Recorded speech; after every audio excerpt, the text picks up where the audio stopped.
एक बार फिर से स्वागत है आप सभी का आपके अपने चैनल टारगेटेड 1 पे। मैं हूं अमृता और आज इस टॉपिक पे हम बात करने जा रहे हैं वो है एल्गी। एल्गी जिसके बारे में हम काफ़ी ज़्यादा डिस्कस कर चुके हैं अपने प्रीवियस वीडियोस में। और आज है हमारा टॉपिक ऑफ डिस्कशन कैरा। कैरा जो कि एक एल्गी है और जिसकी स्ट्रक्चर और लाइफ साइकिल के बारे में हम आज बात करने वाले हैं। तो क्योंकि टॉपिक बहुत ज़्यादा ब्रॉड है इसलिए हमने अपनी वीडियो को 2 पार्ट में डिवाइड किया है। तो आज हम बात करेंगे स्ट्रक्चर ऑफ कैरा के बारे में और नेक्स्ट वीडियो में हम बात करेंगे लाइफ साइकिल ऑफ कैरा। तो गाइज अगर आप भी जुड़ना चाहते हैं एक सीक्वेंशियल स्टडी को लेकर के टीजीटी बायोलॉजी की और स्पेशली बॉटनी की, तो ज़रूर जुड़े हमारे चैनल के साथ में टारगेटेड 1। और साथ ही साथ नोटिफिकेशन बेल को दबाना बिल्कुल भी ना भूलें, जिसके द्वारा आप हमारी लेटेस्ट अपडेशन को अपने यूट्यूब चैनल पे देख सकते हैं। Second thing is that guys कि अगर आप हमारे द्वारा दिया गया डेली पीडीएफ चाहते हैं तो ज़रूर जुड़े हमारे टेलीग्राम चैनल के साथ में, जिसका लिंक आपको डिस्क्रिप्शन बॉक्स में मिल जाएगा। चलिए, तो ये थी जनरल सी इन्फॉर्मेशन आप सभी कैंडिडेट्स के लिए और उन सारे कैंडिडेट्स के लिए जो प्रिपरेशन कर रहे हैं, ऑलरेडी प्रिपरेशन जिन्होंने स्टार्ट कर चुकी है उनके लिए। अब आते हैं अपने कॉन्सेप्ट के ऊपर। तो गाइज सबसे पहले हम बात करते हैं हैबिटेट के बारे में कैरा की। कैरा जिसका स्ट्रक्चर आप देख सकते हैं स्क्रीन पे आपके। तो सबसे पहले हम बात करेंगे हैबिटेट या फिर अकरेंस के बारे में। तो अकरेंस या कैरा कहाँ पे पाया जाता है, उसका हैबिटेट क्या होता है। तो जनरली कैरा फ्रेश वाटर एल्गी होता है, ग्रीन एल्गी, जो कि पानी में सबमर्ज रूप में पाया जाता है, शैलो वाटर में भी, यानी कि डूबा हुआ रहता है पानी के सरफेस के अंदर। ठीक है, कहाँ कहाँ पाया जाता है, तो तालाबों में पाया जाता है, टैंक्स में पाया जाता है, झीलों में पाया जाता है, बहते हुए पानी में भी पाया जाता है। ठीक है, और ये बहुत ही ज़्यादा सॉफ्ट होते हैं, मतलब घास की तरह ग्रीनिश दिखाई देते हैं, जैसे कि आपने बिल्कुल मेन स्क्रीन पे देखा था। ठीक है, नेक्स्ट इज़ दैट कि गाइज ये थोड़ा सा हार्ड अगर वाटर पाया जाता है तो वहाँ पे भी एग्जिस्ट करते हैं। ठीक है, तो जो इनका अकरेंस है वो ज़्यादा स्पेसिफिक है, ना कि मेराइन एटमॉस्फेयर में सब बिल्कुल भी नहीं पाए जाते। तो ये चीज़ें आपको ध्यान में रखनी है कि जनरली क्या है, फ्रेश वाटर ड्वेलर्स होते हैं। ठीक है, चलिए नेक्स्ट पे आते हैं। नेक्स्ट है स्ट्रक्चर ऑफ कैरा। तो स्ट्रक्चर कैरा का बहुत ही ज़्यादा डिफिकल्ट नहीं है, लेकिन तभी आपको यहाँ पे ब्रॉड में चीज़ें समझनी है, क्योंकि आप टीजीटी के एग्जामिनेशन में अपीयर होने जा रहे हैं, जहाँ पे छोटी से छोटी चीज़ बहुत ही ज़्यादा इंपॉर्टेंस रखती है। अब बात करते हैं गाइस स्ट्रक्चर ऑफ कैरा के बारे में।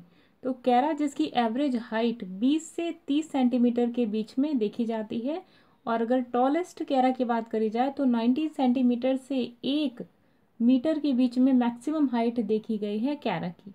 और स्मॉलेस्ट जो स्पीशीज़ है कैरा की, जिसे सी हेटाई कहा जाता है, इसकी हाइट है 2 से 3 सेंटीमीटर। तो काफ़ी छोटा प्लांट है ये।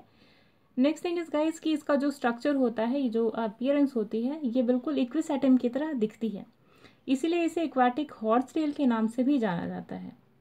अब इसके थैलस की बात करी जाए तो थैलस को हम 2 हेडिंग्स के द्वारा पढ़ सकते हैं, यानी जिसका थैलस स्ट्रक्चर है ये 2 पार्ट्स में डिवाइडेड है। पहला है राइजॉइड और दूसरा है मेन एक्सिस। चलिए राइजॉइड के बारे में पढ़ते हैं। तो राइजॉइड, अगर आपने प्लांट्स की रूट्स देखी होगी गाइस, तो उसका जो स्ट्रक्चर है वो बिल्कुल रिजेंबल करता है रूट्स के साथ में। तो जो राइजॉइड्स के साथ में, तो राइजॉइड्स जो कि सफ़ेद रंग के होते हैं, थ्रेड लाइक स्ट्रक्चर होते हैं, मल्टी सेलुलर होते हैं और यूनिसैरिएट। ठीक है, यूनिसैरिएट मीन्स एक ही सेल के द्वारा फिलामेंटस लाइक इनका स्ट्रक्चर होता है। हालांकि फिलामेंटस होता नहीं है, लेकिन एक सेल अगर लीनियर वे में अरेंज होती है तो उसे हम यूनिसैरिएट स्ट्रक्चर कहते हैं। ठीक है, नेक्स्ट इज दैट गाइस की जो राइजॉइड्स होते हैं, इन एक एक्सिस में जो अपर पार्ट है और जो लोअर पार्ट है, इनके बीच की जो एक्सिस है, यहीं से कई सारे राइजॉइड्स पनपते हैं। कुछ फाइब्रस और टैप रूट सिस्टम को अगर आप दोनों को मर्ज कर देंगे तो जो स्ट्रक्चर आएगा आपके सामने वो बिल्कुल रिजेंबल करता है राइजॉइड के स्ट्रक्चर से। ठीक है, अच्छा फंक्शन की बात करते हैं। तो फंक्शन होता है राइजॉइड्स का किसी भी सबस्ट्रेटम के साथ में कस के अटैच करना, यानी कि जो रूट का फंक्शन होता है, जैसे कि मड या फिर सैंड के या मिट्टी में कस के पकड़ने का काम करते हैं कैरा को, सिमिलरली वही फंक्शन यहाँ पे भी राइजॉइड्स करते हैं। यानी कि जो सैंड होते हैं, मड होते हैं, या कोई भी ऐसी जगह होती है जहाँ पर सबस्ट्रेटम है, तो उसके साथ में कस के पकड़ने का काम जो है वो राइजॉइड करते हैं।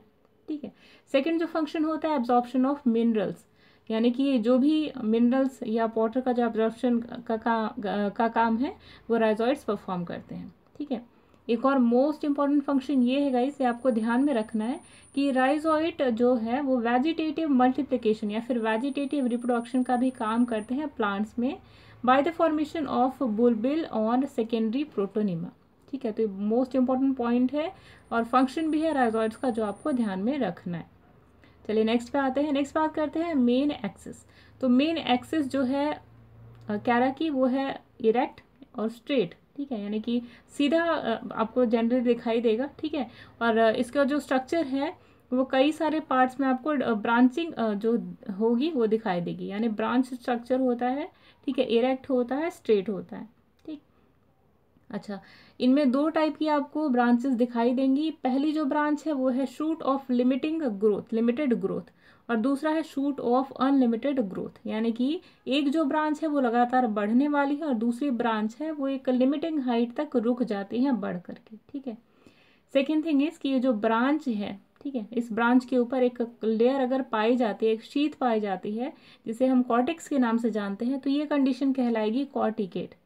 लेकिन हालांकि ये जो कॉर्टेक्स है वो सारी स्पीशीज़ में नहीं दिखता है, इसलिए हर स्पीशीज़ के ऊपर आप इसे अप्लाई नहीं कर सकते। ठीक है, और रही बात गाइज सेल की, तो जो सेल का जो स्ट्रक्चर होता है, अगर आप इसको ट्रांसवर्सली काटें तो आपको कुछ इस टाइप का स्ट्रक्चर दिखाई देगा। बीच में एक सिंगल सेल होगी और इसके किनारे 6 से लेके 20 तक सेल्स अरेंज होगी। यानी कि अगर ये जो ब्रांच होगी वो काफ़ी थिक होगी तो 20 सेल्स इसके अराउंड पाई जाएंगी, और अगर छोटी होगी तो इस सेल के किनारे 6 सेल्स के करीब में ऐसे दिखाई देंगे। ठीक है, आई होप आपको इतना क्लियर हुआ होगा।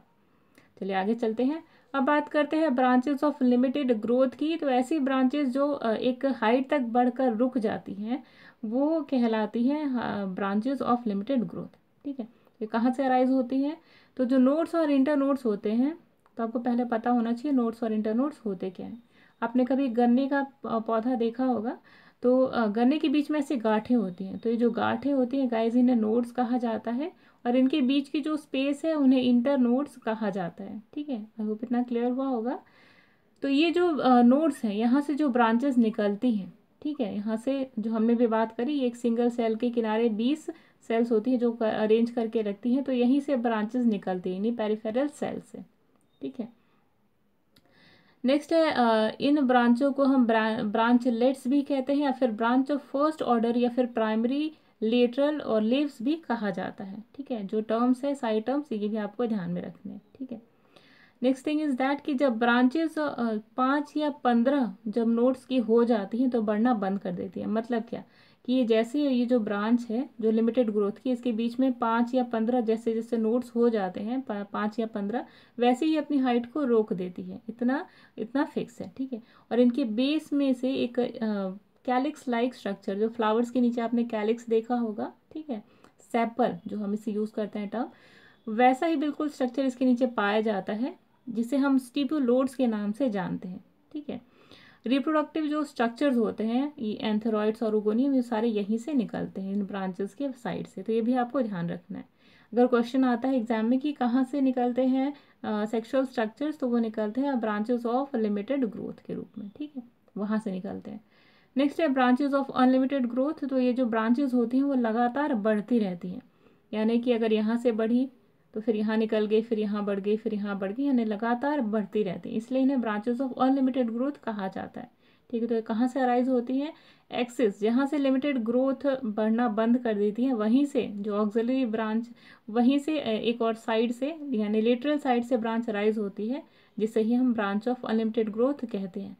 ठीक है, इस जड़ को इस ब्रांच को हम और भी नामों से बुलाते हैं, जैसे कि ऑक्सिलरी ब्रांचेस और लॉन्ग लेटरल ब्रांचेस। ठीक है, ये जो ब्रांचेस होती हैं उनके अंदर आप दो स्ट्रक्चर देख सकते हैं, पहला है नोड्स और दूसरा है इंटर नोड्स। ठीक है, प्राइमरी लेटरल में जो ब्रांचेस हैं वो कुछ जो मेन एक्सेस होती है थोड़ी सी टफ होती है, जबकि जो साइड ब्रांचेस होती हैं थोड़ी सी सॉफ्ट पाई जाती हैं और पतली। ठीक है, चलिए नेक्स्ट पे आते हैं। नेक्स्ट बात करते हैं स्टिपुलोड्स की। तो हमने अभी बात करी कि जैसे फ्लावर के किनारे कैलिक्स लाइक स्ट्रक्चर होता है, वैसे ही इन ब्रांचेस यानी जो लिमिटेड ग्रोथ की ब्रांचेस हैं उनके किनारे ऐसे सिंगल नुकीले और सिंगल सेल के नुकीले पॉइंटेड स्ट्रक्चर्स निकले होते हैं, जिन्हें हम स्टिपुलोइड्स के नाम से जानते हैं।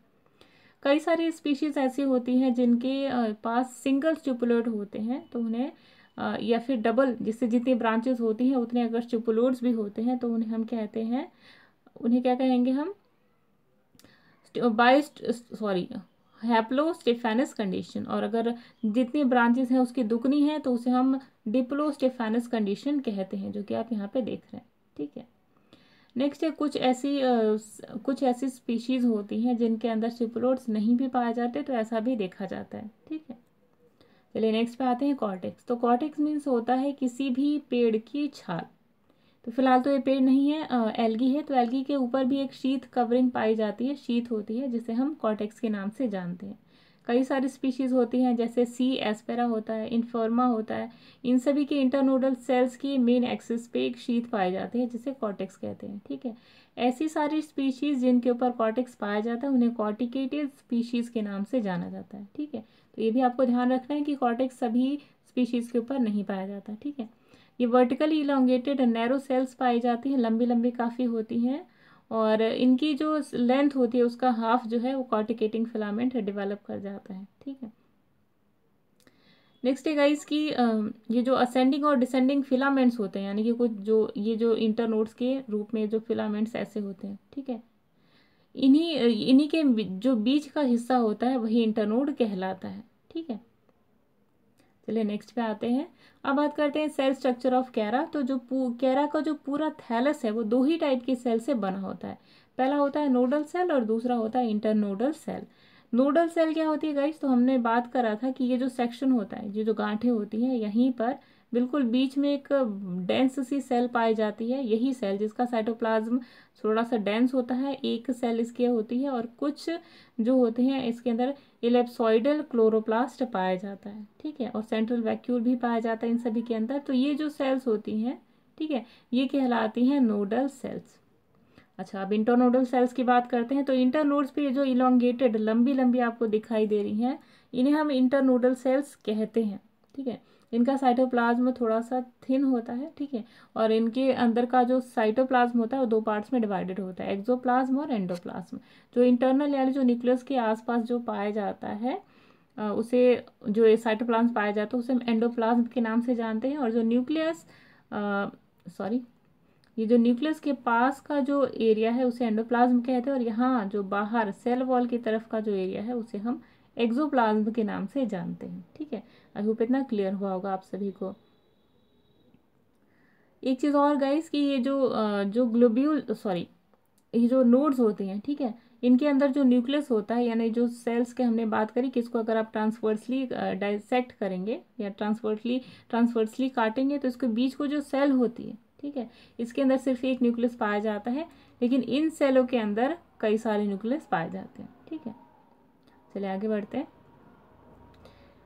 आगे बात करते हैं रिप्रोडक्शन की। तो रिप्रोडक्शन और लाइफ साइकिल जो होती है कैरा की, वो कई तरीके से परफॉर्म होती है। ठीक है, ये जो है आप सिंपल वे में देख सकते हैं कैरा की जो लाइफ साइकिल है, पर इसको हम आगे चल के और ज़्यादा इलाबोरेट करेंगे, डीप में स्टडी करेंगे। ठीक है, तो फिलहाल हम बात करते हैं रिप्रोडक्शन इन कैरा की। तो कैरा जो होता है वो दो टाइप्स की रिप्रोडक्शन शो करता है। ठीक है, पहला होता है वेजिटेटिव, और उसे हम एसेक्सुअल भी कह सकते हैं, और दूसरा वेजिटेटिव, और दूसरा होता है सेक्सुअल मेथड। ठीक है, तो दो टाइप की रिप्रोडक्शन शो करता है कैरा, पहला वेजिटेटिव और दूसरा होता है सेक्सुअल रिप्रोडक्शन।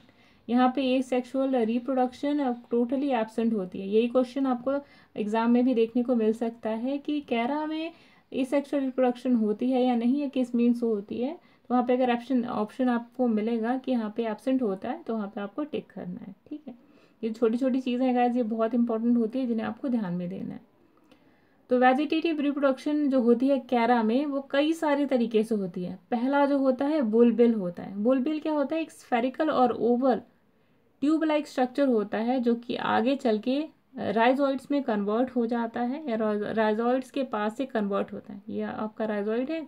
ठीक है, तो इन्हीं की जो बेस होती है, इन्हीं में से आगे चल के गोल गोल स्ट्रक्चर्स निकल आते हैं। ठीक है, यही चल करके जो लोअर नोड्स होते हैं, यही सब आगे चल करके जब डिटैच हो जाते हैं मेल प्लांट बॉडी से, तो आगे चल के ये न्यू थैलस के रूप में डेवलप होते हैं। ठीक है, तो ये कहाँ से अराइज होते हैं? ये अराइज होते हैं राइजॉइड से। ठीक है, ये भी आपको ध्यान में रखना है।